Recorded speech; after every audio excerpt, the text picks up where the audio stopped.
परमेश्वर के पवित्र नाम में आप सबको जय मसीह की। जैसे कि आपको मालूम है कि खुदावंद प्रभु यीशु मसीह ने जो हमें जो समय दिया है, सैटरडे और संडे हम आपकी हजूरी में हाजिर होते हैं, उपस्थित होते हैं और खुदावंद का धन्यवाद करते हैं कि वो हमें अपनी महिमा के लिए इस्तेमाल करता है। तो आइए हम आज के इस प्रोग्राम को शुरुआत करते हैं दुआ के साथ। आइए हम सब मिलकर दुआ करें। Hallelujah, hallelujah, hallelujah, hallelujah, hallelujah, hallelujah. Thank you, Jesus. Thank you, Jesus. Thank you, Jesus. Thank you, Jesus. Glory to God. Glory to God. ओ मेरे यीशु का धन्यवाद हो, यीशु का धन्यवाद हो। Hallelujah, hallelujah. प्रभु तेरा धन्यवाद, प्रभु तेरा धन्यवाद। स्तुति के योग्य परमेश्वर का धन्यवाद हो। Hallelujah, hallelujah. त्याग करने वाले परमेश्वर का धन्यवाद हो। मेरे अनुग्रह के स्वर्गीय परमेश्वर का धन्यवाद हो। तुम महान है प्रभु जी, तुम महान है खुदावंदा। Hallelujah, hallelujah, hallelujah, hallelujah. त्याग करे, त्याग करे, त्याग करे, त्याग करे प्रभु जी, हम त्याग करे। Hallelujah, hallelujah. प्रभु जी आप त्याग करें मेरे खुदावंद। आओ राबा शीरा खाला दाराबा दाराबा दाराबा। हालेलुया। इंद्राबा शी फूलाबा दिंगा खाला। हालेलुया। ध्यावंत ध्यावंत परमेश्वर का धन्यवाद हो।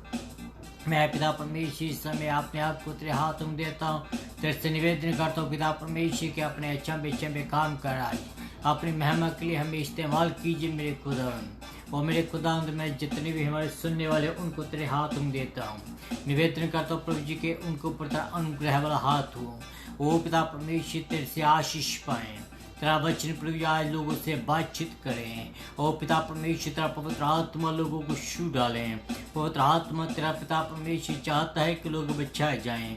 आज का वचन पिता परमेश्वर जीवन बदलने वाला वचन हो। मेरे खुदावंत ध्यान कीजिए मेरे खुदावंदा। प्रार्थना को सुनो, कबूल का प्रार्थना यीशु मसीह के नाम से मांगता हूँ, आमीन, आमीन। Hallelujah, hallelujah. मेरे खुदावंत तेरा धन्यवाद हो, धन्यवाद हो प्रभु जी का धन्यवाद हो। हालेलुया। तेरा शुक्र हो, तेरा शुक्र हो, तेरा शुक्र हो। परमेश्वर के वचन में से जो कुछ मुझे खुदा ने मुझे दिया है वो एक मैं गीत गाऊंगा। उस गीत के बाद हम आगे बढ़ेंगे। ये गीत है, मैंने इसको काफ़ी समय पहले लिखा था और वो गाना आज मैं आपके सामने गाने वाला हूँ।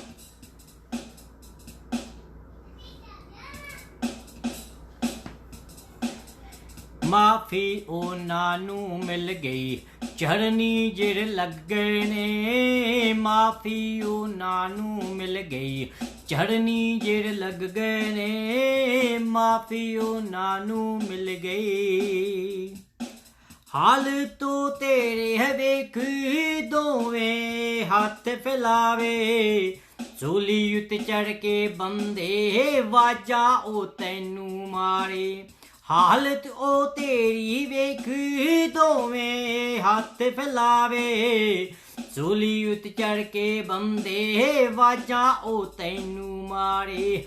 आजा बंदे कोल तू मेरे, आजा बंदे कोल तू मेरे। मुक्ति तू पाऊंगा। माफी ओ नानू मिल गई, चढ़नी जिर लग गए ने। माफी ओ नानू मिल गई। वादे जंद पाप नी नवांदे, रब दी कोई नी सुनदा। वादे जंद पाप नी नवांदे, रब दी कोई नी सुनदा। कीता तैयार जोहाना, ओ भी उठ जान तो डरदा। कीता जोहाना, ओ भी उठ जान तो डरदा। सुन के प्रचार सियोदा, सुन के प्रचार सियोदा।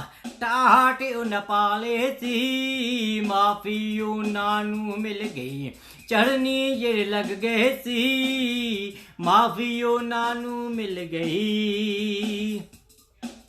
ਦਰ ਜਿਹੜੇ ਉਹਦੇ ਆਇਆ ਮਾਫੀ ਉਹਨੂੰ ਮਿਲ ਗਈ ਦਰ ਜਿਹੜਾ ਉਹਦੇ ਆਇਆ ਮਾਫੀ ਉਹਨੂੰ ਮਿਲ ਗਈ ਜ਼ਿੰਦਗੀ ਕੋਲ ਆਵੇ ਬੰਦਾ ਜ਼ਿੰਦਗੀ ਉਹਨੂੰ ਮਿਲ ਗਈ ਜ਼ਿੰਦਗੀ ਕੋਲ ਆ ਕੇ ਬੰਦੇ ਜ਼ਿੰਦਗੀ ਉਹਨੂੰ ਮਿਲ ਗਈ ਕਾਨੂੰ ਤੂੰ ਦੂਰ ਖੜਾ ਯੂਨਸ ਕਾਨੂੰ ਤੂੰ ਦੂਰ ਖੜਾ ਯੂਨਸ ਸੀਨੇ ਤੈਨੂੰ ਲਾਉਂਦਾ ਏ ਮਾਫੀ ਉਹਨਾਂ ਨੂੰ ਮਿਲ ਗਈ ਸੀਨੇ ਜਿਹੜੇ ਲੱਗ ਗਏ ਨੇ ਮਾਫੀ ਉਹਨਾਂ ਨੂੰ ਮਿਲ ਗਈ ਮਾਫੀ ਉਹਨਾਂ ਨੂੰ ਮਿਲ ਗਈ ਚੜਨੀ ਜਿਹੜੇ ਲੱਗ ਗਏ ਨੇ ਮਾਫੀ ਉਹਨਾਂ ਨੂੰ ਮਿਲ ਗਈ ਹਾਲਤ ਉਹ ਤੇਰੇ ਵੇਖੀ ਦੋਵੇਂ ਹੱਥ ਫੈਲਾਵੇ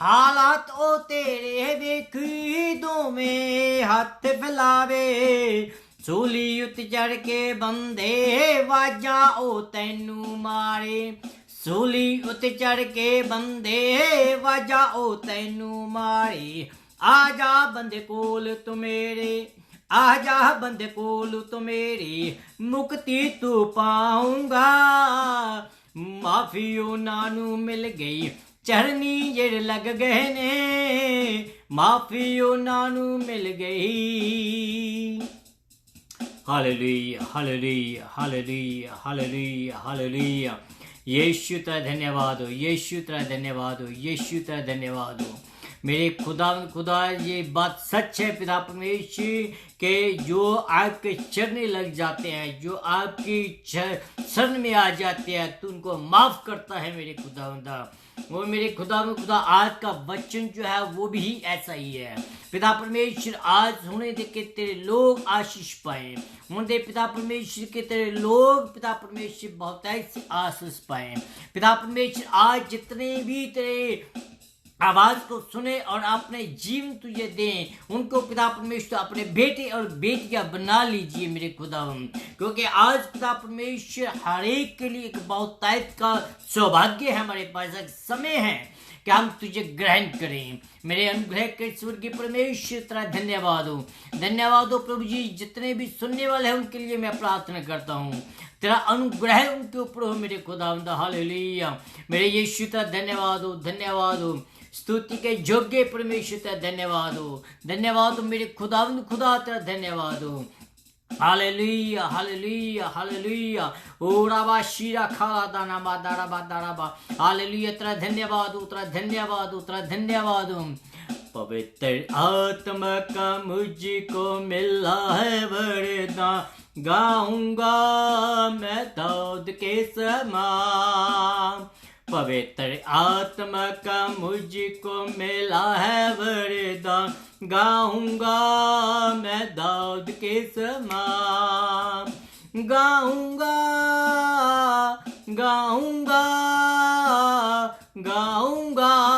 मैं दाऊद के समान गाऊंगा मैं दाऊद के समान हालेलुया पवित्र आत्मा आज तुम्हारे ऊपर पवित्र आत्मा आज हमारे साथ बातचीत कर ताकि प्रभु जी तेरे लोग तेरे दास दाऊद की जैसे उछल कर तेरी आराधना करें कूद कर तेरी आराधना करें तेरे वचन को स्वीकार करने के लिए अपने दिलों को तैयार करें ओ पिता परमेश्वर तो महान और जीवित परमेश्वर है प्यार करने वाला खुदा है आज तेरा धन्यवाद करता हूँ कि तू अपनी मोहब्बत हमें दिखाई है तेरा धन्यवाद हो मेरे खुदावंद तेरा धन्यवाद हो स्तुति के योग्य परमेश्वर तेरा धन्यवाद हो मेरे खुदा मैं प्रार्थना करता हूँ खास करके तेरे लोगों के लिए जो आज पिता परमेश्वर तेरे वचन की मनादी जिन लोगों ने की है उनको बहुत है कि आशीष दे जिन लोगों तेरे वचन को सुना है उनको बहुत है कि बरकत दीजिए मेरे प्रभु जी मैं तेरा धन्यवाद करता हूँ मैं अपने आप को तेरे हाथों में देता हूँ मेरे ऊपर तू अनुग्रह कीजिए पिता परमेश्वर एक एक वचन मेरे मुंह से निकले वो तेरी ओर से हो प्रभु जी जिससे तेरे नाम को महिमा मिले तू बड़े और हम घटे तेरा नाम जलाल पाए प्रार्थना प्रभु यीशु मसीह के पाक और पवित्र जलाली नाम से मांगता सुन और कबूल कर आमीन एंड आमीन हालेलुया हालेलुया हालेलुया मेरे जीजो, एक बार फिर मैं आप सबका प्रभु यीशु मसीह में आप सबका स्वागत करता हूं और आप सबको मैं ये निवेदन करता हूं कि आज का जो वचन है बहुत ही जबरदस्त वचन है, उसको बड़े ध्यान से सुनिएगा और हमारे साथ हमेशा आखिर तक बने रहिएगा। और ये हमने बात जो है बहुत बार सुनी है, मेरे ख्याल में कि जितने भी सुन रहे हैं वो सब ने कहीं ना कहीं अपने जीवन में ये बात जरूर कही होगी कि घर जैसा कोई स्थान नहीं, घर जैसी कोई जगह नहीं। इसके ऊपर आज हम बातचीत करेंगे। अगर आप लूका नबी की किताब, जो लूका की किताब जो है उसको हम पढ़ें, लूका की किताब उसका 15 अध्याय के बीच में खुदावंद ने 3 तरीके से बातचीत की है और वो 3 तरीके से बातचीत, तीन दृष्टांत जो है वो खुदावंद ने वहां हमें दिए हैं। और वो जो दृष्टांत है आप सब उसको बड़ी अच्छे तरीके से जानते हैं कि वो दृष्टांत जो है वो कौन कौन से हैं। मैं इसको पूरा तो नहीं पढ़ूंगा क्योंकि वो काफ़ी बड़ा लेसन है, तो इसलिए मैं आपको सिर्फ उसके जो दृष्टांत है, जो बातचीत है, उसमें वो बात आपसे करूंगा। पहला जो दृष्टांत है वो हम जो को मिलता है वो भेड़ का मिलता है कि एक चरवाहा कैसे अपने 100 भेड़ को छोड़कर 99 भेड़ को छोड़कर एक को ढूंढने चला जाता है। फिर खोए हुए सिक्का जो है वो किस रीति से जो औरत है अपने 9 सिक्कों को छोड़कर 10वें को ढूंढने के लिए जाती है। फिर हम देखते हैं कि जो खोए हुए पुत्र का जो दृष्टांत है कि किस रीति से जो पिता है अपने एक पुत्र को छोड़कर दूसरे पुत्र की तलाश में वो रहता है। इसके बारे में आज हम बातचीत करेंगे। और इस दृष्टांत को, इन दृष्टांतों को जब हम इन तीनों दृष्टांतों को देखते हैं तो ये ब्लैक स्लाइडर जो लोग हैं उनसे संबंधित हैं और उस रीति से हम इसको आज हम देखेंगे। ये तो सही है कि जो प्रभु यीशु मसीह है वो खोए हुओं के बारे में जहाँ बात करता है, और प्रभु यीशु मसीह खोए हुओं को ही बचाने के लिए और ढूंढने के लिए आया था। इससे पहले कि मैं आगे बढ़ूं, मैं आप सब जितने भी फादर्स हैं या वुड बी फादर्स हैं उन सबनों को हैप्पी फादर्स डे कहता हूं और मैं खुदावन से दुआ करता हूं और हम आखिर में दुआ भी करेंगे उन हर एक फादर के लिए कि खुदावन आपको बहुत ऐत की बरकत दे, आपके बच्चों को बहुत ऐत की बरकत दे और आपके परिवारों को बहुत ऐत की बरकत दे और खुदावन आपको आपके परिवार के लिए एक याजक के रूप की मानक आपको इस्तेमाल करे। ठीक है, तो जब प्रभु यीशु मसीह इन दृष्टांतों के बारे में बातचीत करते हैं, दृष्टांतों से बातचीत करते हैं, तो जो फक्की फरीसी जो थे, फरीसी और शास्त्री जो थे, वो इस बात से परेशान थे। क्यों परेशान थे वो? क्योंकि वो कहते थे कि प्रभु यीशु मसीह जो है वो पापियों के साथ खाना खाता है, पापियों के साथ उठता बैठता है। अगर पहले जो 21 आयतें हैं इसमें यीशु मसीह ने 3 दृष्टांतों के बारे में जो बातचीत कही है, जो मैं आपको पहले बताया है, उसमें इसी अध्याय में वो शामिल है। पहले आपको मैंने जैसे बताया कि खोए हुओं के पापियों को, खोए सिक्कों के बारे में, जहां भी पापियों के बारे में बात करता है। फिर जो आदमी है, यहाँ जो बातचीत है वो आदमी के धार्मिक ख्यालों के खोए होने की बात करता है। ओके, अगर इसके बारे में हम देखते आगे कि पहला जो है लॉस्ट शीप, जैसे मैंने बताया कि जो चरवाहा है वो 99 को छोड़कर एक की तलाश में जाता है। फिर दूसरा लॉस्ट कॉइन, महिला जो है वो 9 को छोड़कर एक की तलाश में जाती है। फिर हम देखते हैं कि जो लॉस्ट सन है, जिसके बारे में आज ज़्यादा बातचीत करेंगे, वो पिता अपने एक बेटे को छोड़कर दूसरे बेटे की तलाश में रहता है। ये मत सोचें कि जो बाप है दूसरे बेटे को प्यार नहीं करता है। ये मत सोचिए कि बाप जो है दूसरे बच्चे की चिंता नहीं करता है। क्यों? क्योंकि परमेश्वर की नजर में सभी के सभी एक समान हैं। परमेश्वर आपको भी उतना प्यार करता है, परमेश्वर मुझे भी उतना प्यार करता है। परमेश्वर जो है वो किसी का पक्षपात नहीं करता है। तो इसलिए इस बात को मत सोचें कि जो बेटा उसके साथ रहता था उसकी तो परवाह नहीं की और दूसरे बेटे की ताक में रहता है। नहीं, ऐसी बात नहीं है। परमेश्वर जो है हर एक से मोहब्बत करता है। इस दृष्टांत में यीशु एक ऐसे युवक की बात करता है जो घर से दूर जाने की इंतजार नहीं कर पा रहा है। वो कह रहा है कि मैं अभी इस घर से निकल जाऊं। ऐसा लग रहा था कि उसको उस घर में घुटन सी हो रही थी। ऐसा लग रहा था कि उसको उस घर में बिल्कुल दिल नहीं लग रहा था। सब ऐसे आराम थे, सब कुछ उसके पास था, लेकिन फिर भी ऐसा लग रहा था कि उसको वहां घुटन सी हो रही थी। वो अपने पिता से एक स्वार्थी मांग कर रहा था। वो अपने फायदे के लिए, अपने प्लेजर के लिए, अपनी अय्याशी के लिए एक मांग कर रहा था। वो अपनी विरासत को लेना चाह रहा था। वो कह रहा था कि बाप, मेरी जो विरासत है मुझे दे दें। मैं जहां नहीं रहना चाहता हूं, मैं जहां से दूर जाना चाहता हूं, मैं आराम की जिंदगी जीना चाहता हूं और मुझे आपसे और मुझे आपके बिजनेस से या मुझे आपके दूसरे बेटे से कोई ताल्लुक नहीं रखना है। मैं तो अभी जाना चाहता हूं। आखिर में उसको जब पता चलता है कि वास्तव में घर जैसी कोई चीज नहीं है, जब वो चला जाता है तो जाकर क्या करता है, जब उसकी पूरी जिंदगी निकल जाती है, पैसा खत्म हो जाता है, उसने जो यार दोस्त बनाए थे वो पैसे की वजह से जो बनाए थे वो पैसा जब खत्म हो जाता है वो भी चले जाते हैं। अब उसको एंड अप एक ऐसी जगह में हुआ कि उसको एक सूरों की चराने की जो जॉब मिल गई। देखिए, सिर्फ इतना ही नहीं, ठीक है, जॉब जो है छोटी है चाहे मारी है, चाहे अच्छी है चाहे चंगी है, कुछ भी है, जॉब तो जॉब ही है। लेकिन जॉब के साथ साथ उसको जो और कुछ मिला था उसके बारे में सोचने की जरूरत है कि उसको जॉब जो मिली थी, उसकी जॉब के साथ साथ जो उसको खाने का जो मिला था, उस खाने की बात है। वो क्या करता था कि जो कुछ शूर खाते थे वही उसको खाना पड़ता था।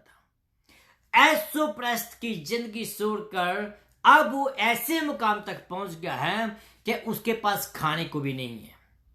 सब कुछ छोड़कर वो ये ऐसो प्रस्त की जिंदगी छोड़कर ऐसी जगह पर पहुंच गया है जब वो अकेला है, एकांत में है, कोई उसके साथ नहीं है, कोई उसकी बातचीत सुनने वाला नहीं है, कोई उसके साथ को सलाह मशवरा करने वाला नहीं है।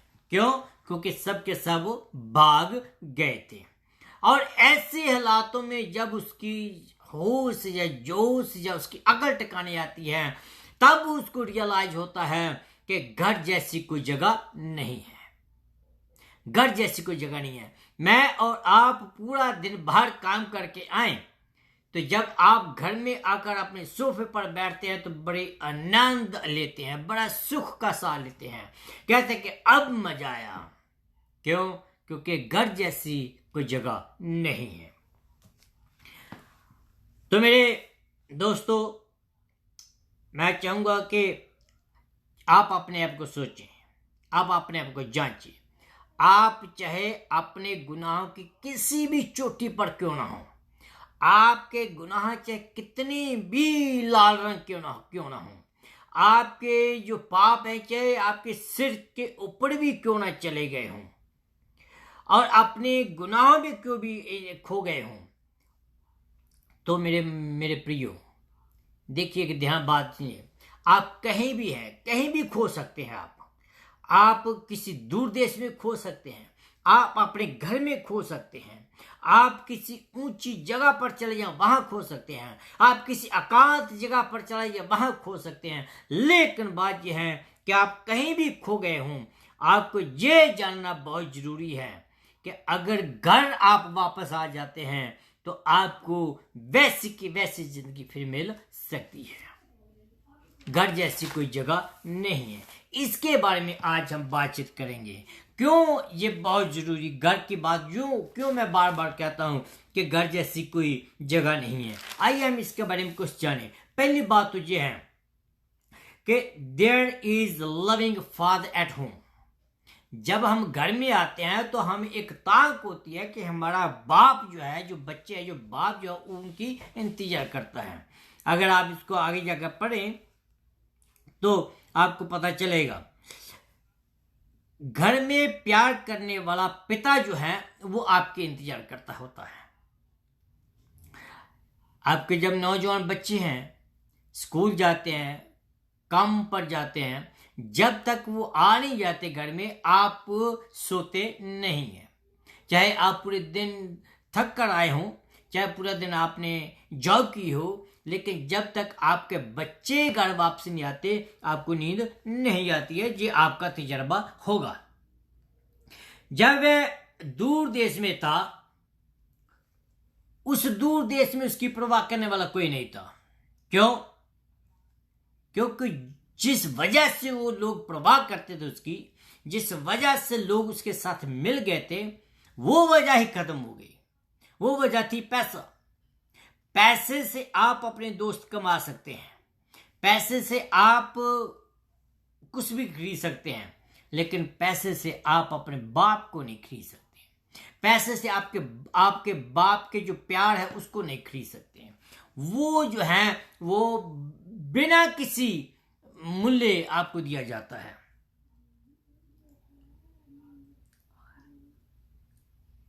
जब वो घर में आता है तो सबसे पहले आदमी जो है उसको कौन मिलने के लिए आता है? उसका बाप। वो बाप जिसको उसने कुछ समय पहले बदनाम किया था, वो बाप जिसको उसने पहले थोड़े समय इतना अपमान किया था, और वो बाप जिससे उसने कहा था कि मुझे इस घर में नहीं रहना है, वो बाप जिससे उसने ये कहा था कि अब मेरा तेरे से कोई ताल्लुक नहीं है, वो बाप जिससे उसने कहा था कि मैं तेरे लिए मर गया और तू मेरे लिए मर गया। हम स्वर्गीय पिता के प्यार के बारे में बात करते हैं कि बाप इंतजार करता है। सबसे पहले खोए हुए आदमी को प्रभु यीशु मसीह मिलता है, जो हमेशा हमारा इंतजार करता है। जैसे मैंने कहा है, जो गाना गाया है कि जो अपने आप को, जो यीशु मसीह के चरणों में लग जाते हैं, माफी उनको ही मिलती है। क्यों? क्योंकि परमेश्वर आपके लिए दोनों हाथ फैलाए हुए खड़ा है। वो आपके इंतजार में है। वो कहता है कि मेरे पास आए, लेकिन रिस्पॉन्स जो है वो आपका है। रिस्पॉन्स वो है वो आपका है। क्यों बाप जो है, क्यों घर जो जरूरी है, क्यों बाप जो है घर में उसकी चिंता करता है? क्योंकि बाप जो है वो एक चिंतित पिता है, वो चिंता करने वाला बाप है। क्यों? लड़का जब दूर आ रहा था, दूर सड़क से आ रहा था, और दूर से बाप उसको देखता है। चाहे उस लड़के की जो शक्ल थी वो पहचानने वाली ना थी, क्योंकि उसके कपड़े फटे पुराने थे, उसके हालात बहुत बिगड़ी हुई थी, वो पहचानने वाला नहीं था। लेकिन बाप की मोहब्बत इतनी जबरदस्त थी कि उसने अपने बेटे को उसी ही हालात में पहचान लिया। मेरे जीजो, आप अपने में थोड़ा झांकें, अपने प्यार को थोड़ा देखें कि जो बदबू उस बेटे के जीवन से आ रही थी उसकी वो परवाह नहीं करता है। वो परवाह करता है कि उसका बेटा वापस आ गया। वो परवाह करता है कि उसके बेटे ने रियलाइज किया है कि घर जैसी कोई जगह नहीं। क्या आप ऐसा पिता कोई देख सकते हैं जो स्वर्गीय पिता जैसे हो? वचन में लिखा है कि आप आदमी होके, दुनियावी होकर अपने बच्चों को अच्छी अच्छी चीजें देते हैं, तो क्या जो हमारा स्वर्गीय पिता है वो क्या हमें कोई घटिया चीज देगा? He has a love for us, that the utmost love he want to give to you. वो आपको और मुझे वो मोहब्बत देना चाहता है, बहुत सर्वोच्च मोहब्बत आपको देना चाहता है। ये वो बेटा था जो घर से बाहर जाने का इंतजार नहीं कर रहा था। ये वो बेटा था कि जो कहता था कि मैं अभी के अभी निकल जाऊं, लेकिन ये उधर से वो बाप है जो बेटे को घर वापस आने के लिए इंतजार करता है। मेरे ख्याल में कि ये बेटा, जो बाप जो है वो आराम से नहीं सोया होगा। ये बाप को बेटे की चिंता रहती है। हो सकता है कि आज किसी ऐसी मुसीबत में हो, क्या आपके बच्चे ऐसी परिस्थिति में हैं जो आपका उनसे काफ़ी समय से ताल्लुक नहीं है, लेकिन आप फिर भी उनके लिए दुआ करते हैं। अगर आप मसीह के प्यार को पाए हुए हैं, जो दुनियावी बाप है वो परवाह इतने भी नहीं ज़्यादा करते, लेकिन जो मसीह को प्यार करते हैं वो अपने बच्चों के लिए प्रार्थना करते हैं और अपने बच्चों के लिए इंतजार करते हैं। पहले बात देखिए कि घर जाने के लिए क्यों उतावला था वो, क्योंकि उस घर में एक पिता जो चिंतित पिता था वो था। दूसरी बात हम देखते हैं कि उस घर में एक दयावान पिता था, दयावान पिता था। जब पिता अपने बेटे को घर आते देखता है तो वह वैसे नहीं देखता जैसे वो गया था।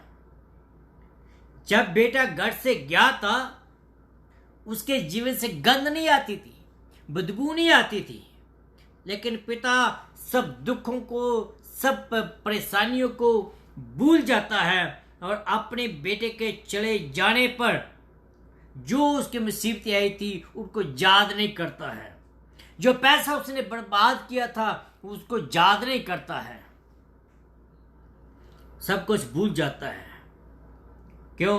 क्योंकि उसका बेटा लौट आया है, उसका बेटा लौट आया है। जब बेटा आता है तो वो धीरे धीरे धीरे अपने बाप के घर की ओर बढ़ता है।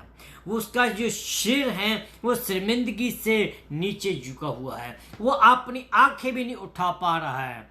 वो अपने मन में कहता है कि मैं इसके योग्य भी नहीं हूं कि वो मुझे अपना बेटा कहलाए।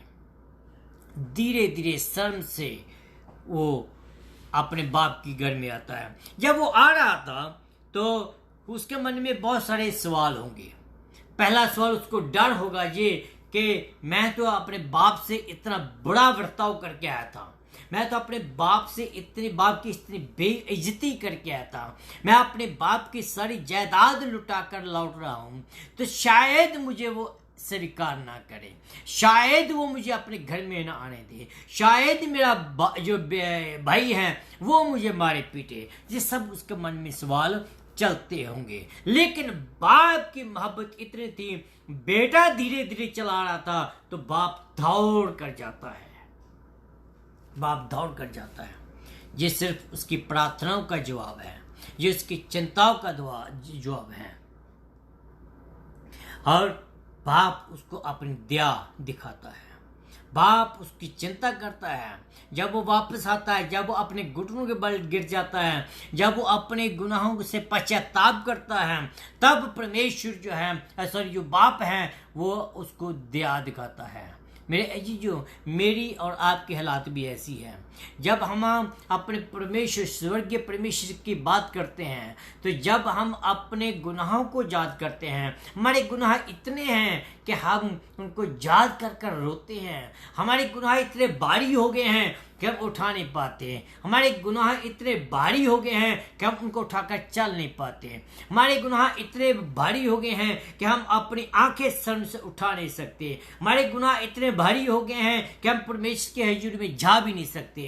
लेकिन जब आप साहस करते हैं, जब हम थोड़ी हिम्मत करते हैं कि हम इन गुनाहों के बावजूद भी परमेश्वर की हजूरी में जाते हैं, तो परमेश्वर जो है, सच्चा परमेश्वर जो है, वादों का सच्चा परमेश्वर जो है, वो अपने हाथों को फैलाता है और आपको स्वीकार करता है। पहली बात थी कि उस घर में क्यों वो जाना चाहता था। बाप, चिंतित बाप वहां बैठा था, दयावान बाप बैठा था। तीसरी बात कि उस घर में माफी थी।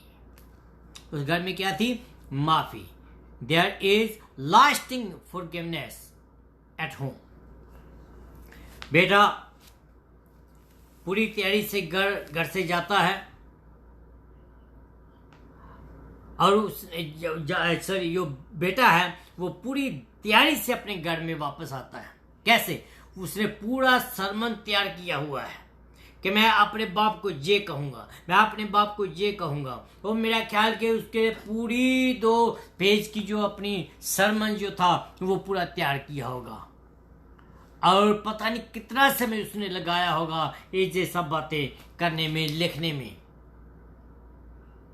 और ये कहता था कि मैं जाऊंगा अपने बाप को ये कहूंगा कि मैं तेरे बेटा कहलाने के योग्य नहीं हूं, मुझे अपने एक सर्वेंट जैसा रख ले। लेकिन बाप ने उसे उसके जो सरमन है, जब उसने स्टार्ट किया हुआ होगा, बाप ने उसके सरमन को वहीं का वहीं रोक दिया। बाप ने कहा कि नहीं बेटे, तो अपने सरमन को यही रोक दे अपने सरमन को। और उसने सरमन को सुनने से पहले उसने माफी का ऐलान कर दिया।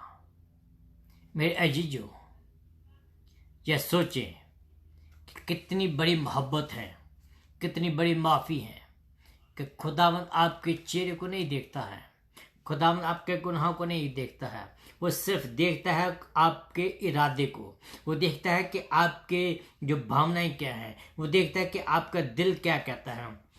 जहाँ आपके दिल से ये आवाज निकलती है कि मैं अपने बाप से जाकर ये कहूंगा कि मैं तेरे बेटा कहलाने के योग्य भी नहीं हूं, मुझे एक सिर्फ और सिर्फ एक अपने नौकर रख ले, तो बाप जो है वो आपके इरादों को जानता है। बाप आपको मोहब्बत करता है। वो मोहब्बत जो है हम आज अपने बेटे और बेटियों को करते हैं। उसने ये साबित कर दिया बाप ने कि इस घर में माफी है। उसने ये साबित कर दिया कि बाप की माफी के आगे आपके सरमन की जो ताकत कुछ नहीं है। उसने ये साबित कर दिया कि बाप की माफी के सामने आपकी जो योजनाएं हैं वो कुछ नहीं है। इस माफी में एक पवित्रता दिखाई हमें देती है। जे बेटा अपने गुनाहों की सजा के लिए खड़ा है, वह अपने बाप के बेटे जैसा नहीं खड़ा है, वो एक गुनहगार जैसे खड़ा है। वो अपने पिता के सामने एक नौकर जैसे खड़ा है। वो अपने पिता के सामने एक गुनहगार के जैसे खड़ा है। और जब ऐसे कहा तो बाप ने उसको ऐसे एक गुनहगार जैसे नहीं देखा, बाप ने उसको एक नौकर के जैसे नहीं देखा। जैसे उसने उसको आते देखा, जैसे उसने उसको माफी का ऐलान किया, माफी के ऐलान के तुरंत बाद उसने कुछ और भी दिया। क्या दिया? हम देखते हैं कि उसने क्या दिया। सबसे पहले उसने कहा कि इसके ये कपड़े उतारो और इसको नए कपड़े दो। सबसे पहले पवित्रताई के कपड़े जो है वो खुदा आपको पहनाता है। जब हम उसको अपना बाप कहकर मानते हैं तो आपके जो मैले कुचले कपड़े होते हैं उसको वो उतारता है और आपको पवित्रताई के कपड़े वो देता है। That is the reason. यही एक अच्छी खुदा की भी बात है कि जब वो माफी देता है, वो सिर्फ माफी नहीं देता, माफी के साथ पवित्रताई भी आपको देता है।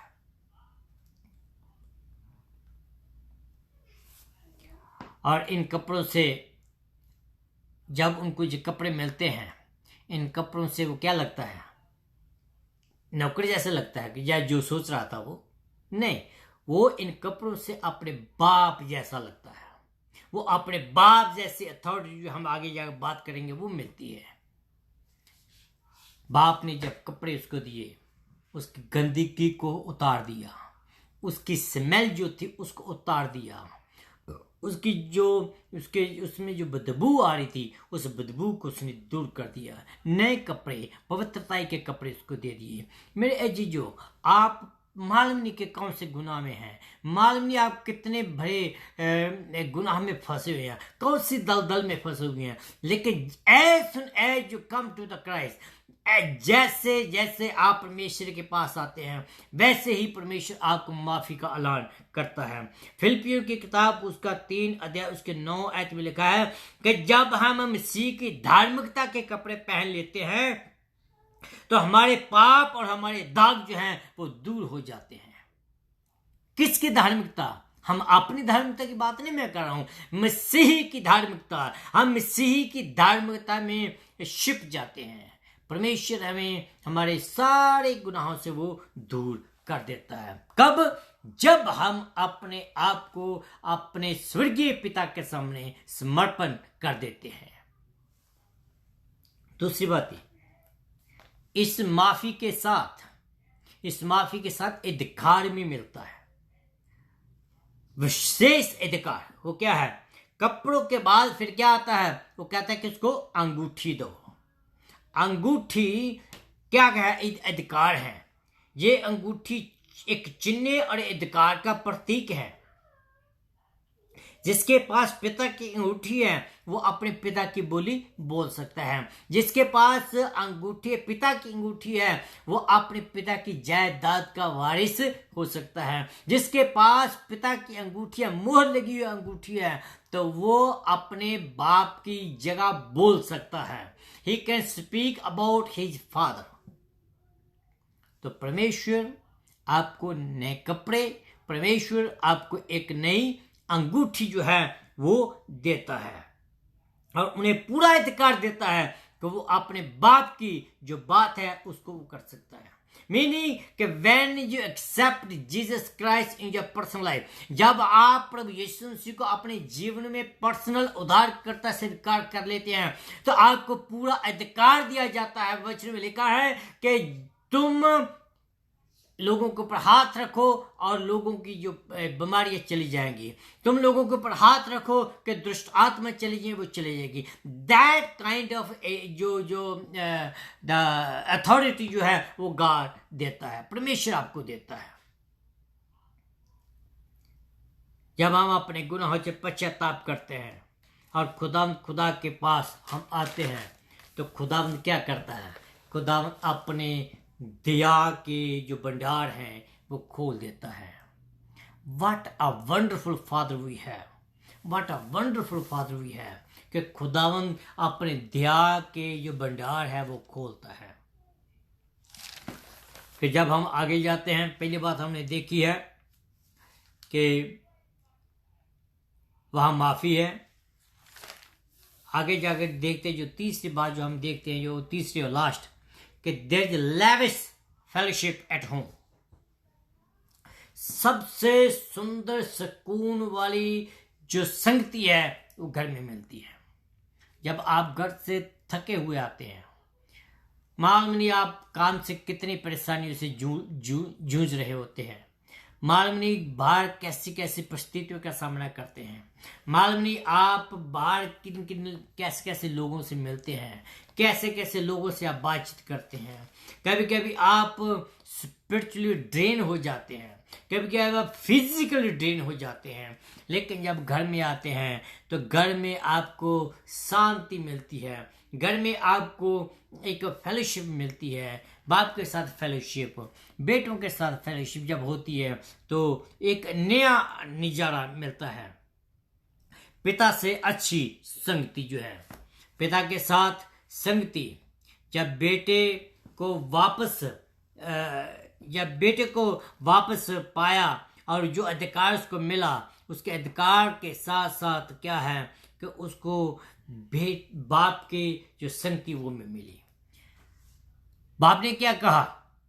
बाप ने कहा उसको अंगूठी देने के बाद, उसको माफी देने के बाद, उसके कपड़े बदलने के बाद बाप ने कहा कि जाओ और जाकर एक मोटा ताजा बछड़ा जो है काटो और भोजन तैयार करो। देखो बाप की कितनी खुशी है। सब कुछ गवाने के बाद भी, सब कुछ इस बच्चे ने उसको गवा दिया इसका, लेकिन फिर भी बाप का प्यार इतना है कि वो कहता है कि एक मोटा ताजा जो बछड़ा है उसको तैयार करो। और ये मोटा ताजा जो बछड़ा है एक किसी खास पर्पज के लिए रखा जाता है, खास पर्पज के लिए पाला जाता है। वो खास पर्पज होता है कि किसी खास जो दिन दिहाड़ होता है उसके लिए।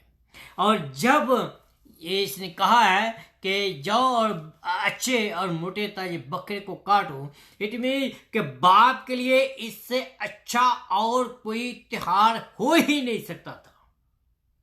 जब आप और मैं अपने गुनाहों से पश्चाताप करके परमेश्वर की ओर बढ़ते हैं तो इससे बढ़कर खुदा के लिए, परमेश्वर के लिए, प्रभु यीशु मसीह के लिए और कोई अच्छा त्योहार नहीं हो सकता है। वचन में लिखा है कि जब एक गुनहगार अपने गुनाहों से पश्चाताप करता है तो स्वर्ग में जश्न मनाया जाता है, स्वर्ग में जश्न मनाया जाता है, दूत जश्न मनाते हैं। और इस जश्न में जो ये बाप जो मना रहा है, इस जश्न में उसने क्या किया? उसने अपने पड़ोसियों को बुलाया, उसने अपने दोस्तों को बुलाया, उसने अपने रिश्तेदारों को बुलाया, उसने सब लोगों को आमंत्रण किया कि आओ और मेरे साथ संगति करो। क्यों? कि मेरा जो बेटा था वो मर गया था लेकिन अब जीवित हो गया है। What it mean? Literally he was not die. वो हकीकत में मरा तो नहीं था। किसकी बात करता है वो कह रहा है कि वो आत्मिक तौर पर वो मर गया था, अपने गुनाहों में वो मरा हुआ था। उसको ऐश प्रस्ती से ज्यादा कुछ और दिखता नहीं था। उसको ऐश प्रस्ती से उसको बाप की मोहब्बत नहीं दिखती थी, ऐश प्रस्ती से उसको घर की संगति नहीं दिखती थी, ऐश प्रस्ती के लिए उसको जो घर की फेलोशिप है वो नहीं दिखती थी, उसको घर जो बाप की माफी है वो नहीं दिखती थी। वो अपनी ऐश प्रस्ती में इतना अन्ना हो चुका था, इतना वो मर गया था, गुनाहों में मर गया था कि इसलिए बाप कहता है कि मेरा बेटा मर गया था, अब वो जीवित हो गया है। उसके स्वागत के लिए बाप ने एक मोटा ताजा जो बछड़ा है वो काटा, क्योंकि वह बेटे के साथ संगति करना चाहता था। वो बेटे की संगति को लोच रहा था। इसलिए रेवलेशन की किताब में कहा गया है कि दरवाजा खोलो, मैं आपके अंदर आना चाहता हूँ। वो खटखटा रहा है, वो कहता है कि I want to come in to your heart. वो कहता है कि मैं आपके साथ आकर संगति करना चाहता हूँ। क्यों? कि परमेश्वर खोए हुओं के लिए कहता है कि उनको जब वापस आते हैं तो परमेश्वर के जश्न मनाते हैं। बिना माफी से कोई आदमी खुदा से संगति नहीं कर सकता है। जब तक आपको आपके गुनाह से माफी नहीं मिलती है तो आपका खुदा के साथ कोई भी लिंक नहीं है। जब तक आप अपने गुनाहों से खुदा से माफी नहीं मांगते हैं और खुदा आपको माफ नहीं कर देता है तो तब तक आपकी कोई भी संगति परमेश्वर के साथ नहीं है और ना ही कोई कर सकता है। पवित्र खुदा से हम दूर हो सकते हैं अपने गुनाहों से। हाँ, होते हैं, नहीं हो नहीं सकते, होते हैं। लेकिन जब हम माफी मांग लेते हैं तब हम उसके पास वापस आते हैं। इससे बढ़कर क्या और बात हो सकती है कि हम एक जीवित खुदा के पास फिर माफी पाकर संगति कर सकते हैं। That is the God we serve. सिर्फ बाप के साथ संगति नहीं, वहां लिखा है कि परिवार के साथ भी संगति होती है। आनंद और जश्न शुरू होता है। पिता अपने नौकरों को, अपने पड़ोसियों को, अपने दोस्तों को, अपने रिश्तेदारों को, सबनों को वो बुलाता है। सब उसके जश्न में खुश होते हैं। ये सब कुछ देखते हुए भी कि अंदर क्या चल रहा है, लेकिन उसका जो बेटा था, बड़ा बेटा, वो आने से इनकार कर देता है। वो आने से इनकार कर देता है। जब कोई पापी उसके पास आता है तो उसको वो संगति में शामिल करता है। तो कभी कभी ऐसा भी होता है कि जो एक उधार पाए हुए लोग, बचाए हुए लोग, सो कॉल्ड विश्वासी जो लोग हैं, वो लोग जब किसी दूसरे आदमी को बचता हुआ देखते हैं तो वो खुश नहीं होते हैं। ये जो बड़ा लड़का था, और ये खुश नहीं हुआ था अपने बेटे के आने के कारण, और वो अपने बाप का सब कुछ होते हुए भी सब कुछ खोया हुआ था। वो सब कुछ अधिकार था उसके पास, लेकिन फिर भी वो खोया हुआ था। मैं ये बात क्यों कह रहा हूं? क्योंकि हम सब कुछ होते हुए जब हम अपने बाप भाइयों से, अपने दोस्तों से, अपने पड़ोसियों से प्यार नहीं करते हैं, तो खुदा की मोहब्बत को याद नहीं हम करते हैं, तो कुछ भी नहीं है। ये जो बेटा है, बड़ा बेटा, वो घर में सब कुछ था उसके पास, लेकिन फिर भी घर में रहकर खोया था। कभी कभी हम मसीह होते हैं, मसीह होते हुए भी खोए हुए होते हैं। जब हम कभी कभी क्या होता है कि हम अपने आप को कहते हैं हम उधार पाए हुए हैं, लेकिन उधार पाए हुए भी हम खुदा से दूर रहते हैं, खोए हुए होते हैं। कभी कभी हम दूर देश से खोए होते हैं, कभी हम अपने पड़ोस में से खोए हुए होते हैं। वाई? क्योंकि हम परमेश्वर की संगति में शामिल नहीं होना चाहते हैं। हम बाप की संगति में शामिल नहीं होना चाहते हैं। हम बाप की जो संगति उससे इनकार कर देते हैं। हम बाप की संगति को तिरस्कार कर देते हैं। बाप की संगति जो है, और वो एक ऐसी संगति है जो परमेश्वर खुद हमें कहता है कि मैं आपके साथ संगति करना चाहता हूं। मेरा जीजो, जी वैसे मैसेज मैंने जो अपनी सीरीज में चल रही थी उससे हट कर दिया है, क्योंकि आज फादर्स डे है। तो ये फादर की मोहब्बत के बारे में बातें की है कि खुदावंद की कितनी मोहब्बत है, खुदावंद किस कदर हमसे मोहब्बत करता है, और सब कुछ अपने निस्वार्थ अपने लोगों के लिए वो कर देता है ताकि उसके लोग वापस आ जाएं। मेरे जीजो, अगर आप जो मुझे सुन रहे हैं या सुनेंगे, अगर आपने आपके बीच में किसी ने खुदावंद के मोहब्बत का इजहार नहीं किया है या स्वाद नहीं चखा है, तो आप एक बार चख कर देखें, तो आपको पता चलेगा कि खुदावंद की मोहब्बत कितनी नियारी मोहब्बत है, कितनी अद्भुत मोहब्बत है। खुदावंद आपके दरवाजे पर खड़ा खटखटा रहा है। खुदावंद चाहता है कि आओ आप उसके लिए दरवाजा खोलें। आइए मेरे अजीजों, अगर खुदावंद ने आपसे बातचीत की है तो प्रार्थना में मेरे साथ आप बने और आपने दिल जो है खुदा को दे दें, और खुदावंद आपसे बातचीत करेगा।